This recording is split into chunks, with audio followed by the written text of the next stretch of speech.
साबिक वज़ीर-ए-आज़म यूसुफ रज़ा गिलानी ने मुस्तक़बिल का सियासी मंजरनामा बता दिया।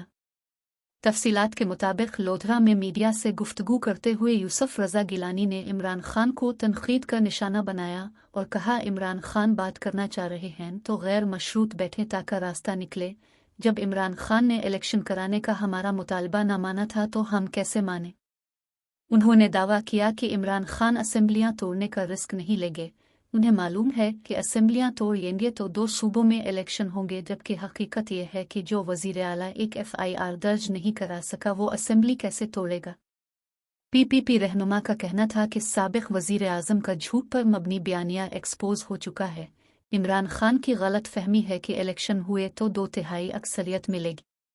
उन्होंने कहा कि PTI ने पीपल्स पार्टी और मुस्लिम लीग नून के खिलाफ मीडिया ट्रायल किया।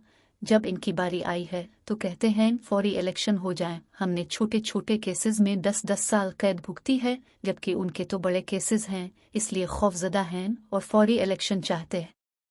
साबिक वज़ीर आज़म का कहना था कि इमरान खान की गलत फहमी है कि इलेक्शन हुए तो 2/3 अक्सरियत मिलेगी।